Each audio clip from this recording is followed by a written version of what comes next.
Artinya ikhtiar itu prasyarat. Dan jangan sampai kita memberhalakan ikhtiar. Jadi jangan sampai memberhalakan ikhtiar.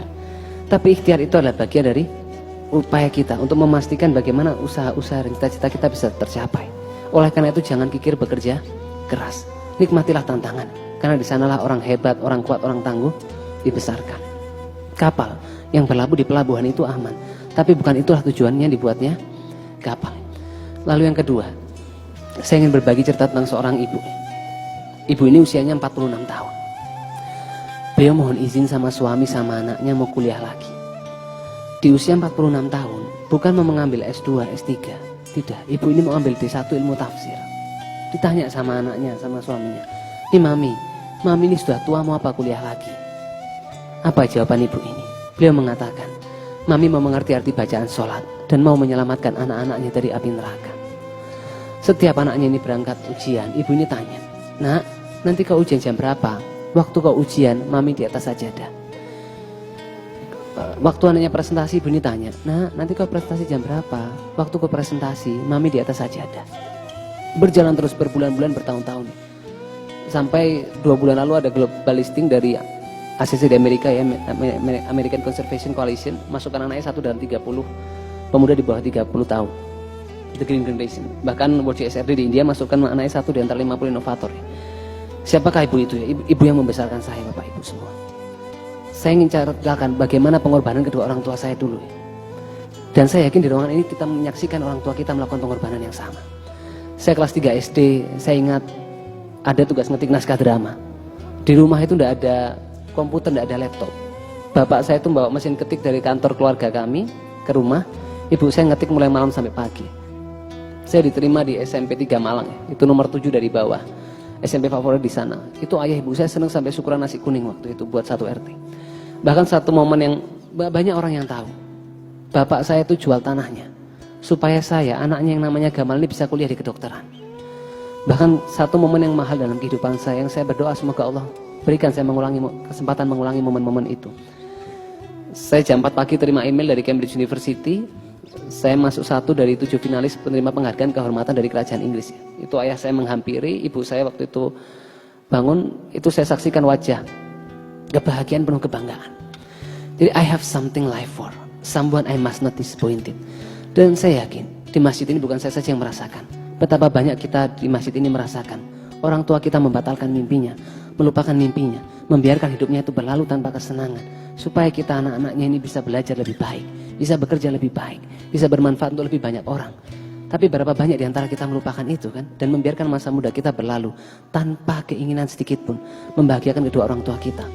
Apalagi kita yang muslim diajarkan 1 di antara 3 amal yang Allah cintai itu anak yang berbakti sama orang tua, dan 1 di antara 2 azab yang Allah percepat di dunia selain pemimpin yang zalim itu anak yang durhaka sama orang tuanya.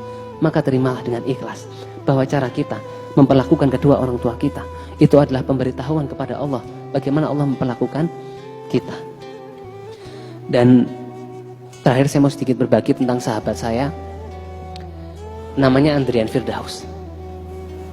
Beliau aktivis, kebetulan kawan saya di Fakultas Kedokteran Universitas Brawijaya. Aktif di lembaga pers, aktif di lembaga kerohanian. Masya Allah sekali anaknya.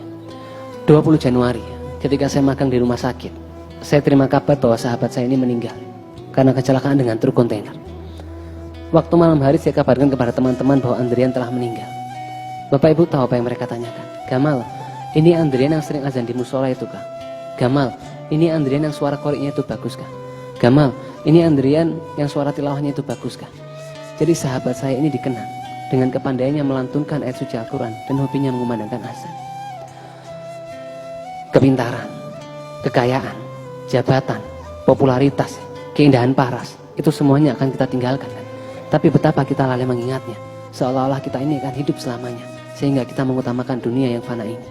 Jadi periksa diri kita, kalau cita-cita itu belum tercapai, jangan-jangan badan kita belum pantas untuk kemuliaan itu.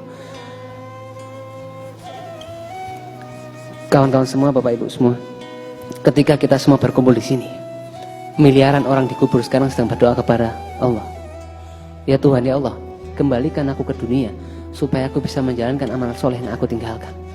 Allah menjawab, dan sekali-kali tidak bisa. sejarah menunjukkan ya, banyak keteladanan-keteladanan. Kiai Haji Hasyim Asy'ari, perjuangannya bertahun-tahun, hari ini di Kemenak saja tercatat 27.000 pondok pesantren NU. Itu kita habiskan usia kita satu hari mengunjungi satu pondoknya sampai usia 50 tahun nggak selesai. 106 tahun yang lalu, Kiai Haji Ahmad Dahlan keluar rumah, menawarkan perabot rumahnya dijual untuk gaji guru-guru yang mengajar di sekolah Muhammadiyah. Tapi apa yang terjadi sekarang? Kita saksikan, Muhammadiyah punya 12.000 sekolah, 180 universitas, 107 rumah sakit, 10 fakultas kedokteran, dan melahirkan 700 dokter setiap tahun. Jadi sebetulnya upaya-upaya kita hari ini, itu adalah usaha-usaha kita untuk memastikan amal-amal kita melampaui usia kita. Yakinlah ya, kalau kita sempurnakan niat, Allah itu akan sempurnakan pertolongannya. Dan kalau akhirat yang kita tuju, maka dunia akan datang dalam keadaan tunduk. Tetaplah menjadi pejalan dalam jalan-jalan kebaikan. Karena jalan kebaikan adalah jalan Allah, sehingga dia yang berjalan dalam jalan kebaikan sesungguhnya sedang berjalan bersama Allah. Terima kasih. Wassalamualaikum warahmatullahi wabarakatuh.